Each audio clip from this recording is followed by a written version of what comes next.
All right, welcome back to the channel. Bob Arum, Tyson Fury, and the WBC look like they're planning, maybe planning, I suspect they're planning to cheat Dillian Whyte out of his mandatory title shot at the heavyweight championship of the world. And let me tell you, I don't care either way. It's funny to me. Let's talk about that and how they're going to go about doing it, may go about doing it in this video.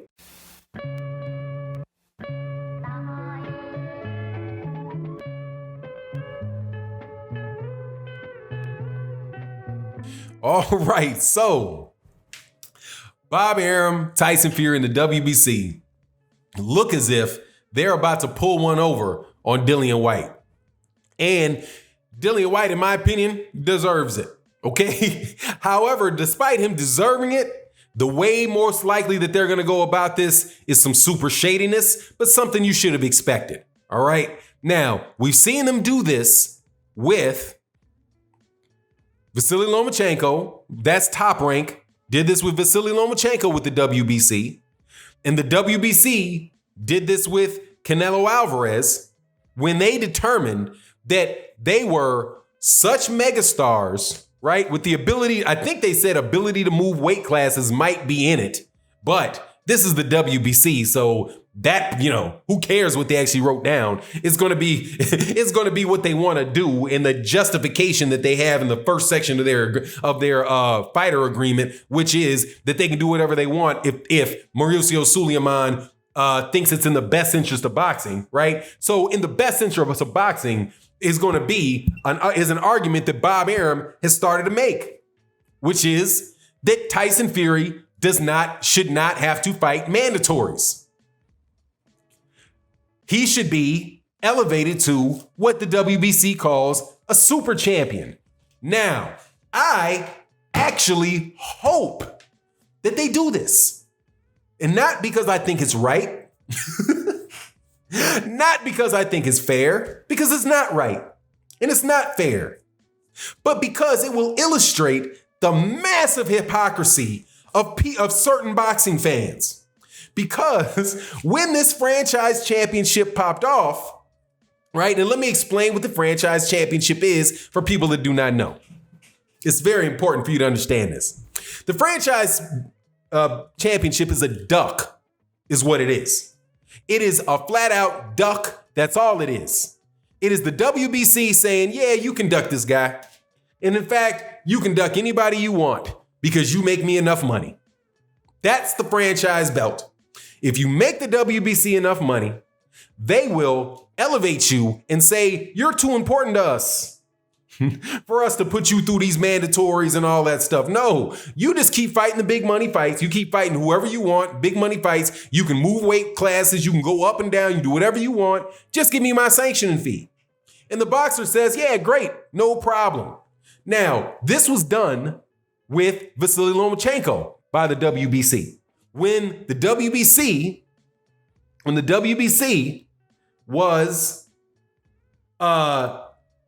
had Devin Haney as the mandatory for Vasily Lomachenko. I lost my train of thought. I'm going to make sure I'm clear because I'm not going to re-edit this. Okay, so the WBC instituted something called the franchise belt. It was originally instituted for Canelo Alvarez because Canelo Alvarez wants to move up and down the weight classes, and the WBC had a mandatory named Jamal Charlo, who, according to the rules of the WBC, well, at least, in my interpretation of the WBC, which doesn't matter, the only interpretation of the WBC rules that matter is Mauricio Sulaiman's, because that's in the rules. The rules say that the only interpretation that matters is mine. Right? Or is the person that's currently the president of the WBC. So when I'm saying it's in their rules, I see it written down as a rule that may or may not be applied depending on the whim of Mauricio Sulaiman. So Mauricio Sulaiman and the board of directors in the WBC say, hey, well, we don't want to lose Canelo Alvarez. He just got this $35 million a fight deal with DAZN. And I don't want to stand in the way of that. We don't want to stand in the way of those TV deals because that's that $35 million at a percentage. Shoot, that's a few $1 million. Shoot, that's $30 million.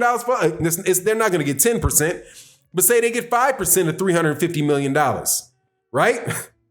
That's $17.5 million. That's $17.5 million over the next 10 fights for the WBC. So they say, no, hey, no problem. Here, you're now the franchise champion.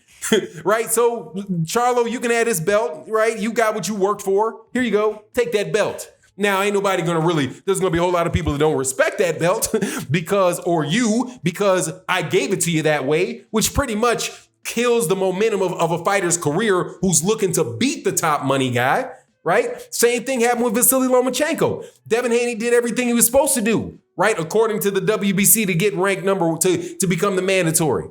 But they say, hey, man, Bob Arum says, oh, man, you're too important. No, Vasily Lomachenko's too important to be fighting mandatories.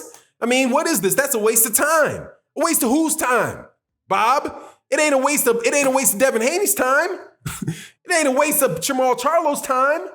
It's not a waste of time for the fans of Jamal Charlo. It's not a waste of time for the fans of Devin Haney. In fact, it is something that they're looking forward to very much. So the only person it's a waste of time for is you, right? It's a waste of time and it's a bad risk is what you mean. Because you don't think there's that much money in the fight for you, all right? Not enough to allow Devin Haney to steal everything that you've been working for in building up Vasily Lomachenko, right? So why do it? And that's the pitch to the WBC, and the WBC said, okay. Right? Now, never mind that mandatories, if there wasn't, the only reason that the mandatories are so shady is because of guys like Bob Arum propping up the WBO, the WBA, the WBC, the IBF, the WBO, the IBO, the NABF, right? With all these we'll stick with the four major championship belts, you got the potential of having 40 different guys ranked. So yeah, the number one, if the number one guy gets there because somebody like Eddie Hearn did a bunch of machinations to get him there, right? And a bunch of payoffs, at least that's what it looks like to me on the outside looking in, whatever they're doing that gets people like that Russian guy who's got 4 fights at the number one list, at the number one position in the WBA. However he got there, if that's how people get there, oh, maybe it is a waste of time, but it's not if you actually have real ranking systems, because then somebody beats all the other competition and he's there and it's earned his way to fight the champion. The mandatory should be the toughest fight. Your mandatory, if boxing was and the ranking systems were accurate and were legitimate, they should be your toughest fight. Like Clubber Lang versus Rocky Balboa. Hey, man, I fought my way up. I'm the number one contender. I am the man. But that's not how they treat it. So, Dillian Whyte. Chickens come home to roost, buddy. Chickens come home to roost. Okay? And I'm interested in hearing what the UK fans are going to say about this. Not the UK fans that got common sense. There's a lot of UK fans got common sense, love the sport of boxing, very educated on the sport of boxing. But I'm talking about y'all. I'm talking about y'all in a, lack of a better phrase and one that everybody will understand. I'm talking about y'all fanboys. Y'all. We're talking all kind of crazy. Well, Deontay Wilder's going to take the franchise belt and he's going to duck Dillian Whyte. He's going to duck Dillian Whyte. No. Right? Deontay Wilder was never offered the franchise championship, was never asked for the franchise championship. All he asked for was for Dillian Whyte to fight Luis Ortiz. And he could get the voluntary one next. That's all he did. He never turned down fighting him. Dominic Brazil said that he would give up his spot against Deontay Wilder voluntarily if Dillian Whyte beat him. And Dillian Whyte chose not to do that. Dillian Whyte chose to take different routes and whine and complain, but not fight the guys that could have got him the shot, right? But now he's been mandatory for 600 days, whatever, 900 days now, whatever it is. I'll give him the number. For the sake of this video, he's been number one for 10,000 days. And now Bob Arum's going to just brush that shit to the side. Brush it to the side. And say, nah, it's just not important. That's a waste of time. We want the Tyson Fury fight with Anthony Joshua. And then after that, we're going to want the Tyson Fury fight with Alexander Pulev. And after that, with Kubrat Pulev. And then after that, we're going to want another fight with somebody else. We're not doing any mandatory with Dillian Whyte. Get Dillian Whyte out of here. So Dillian Whyte going, and by the way, it's got a really good chance of happening because Bob Arum is paying that dough. So, man, it's just hilarious to me, man. It's hilarious. And so first of all, they're also going to do it even though the rule, because remember what I said about the interpretation of the rules, right? They gave some criteria. I don't know if they're official criteria or they're loose criteria, but they gave some reasons why somebody should be a franchise belt. And it's for somebody that can win belts in multiple weight classes, right?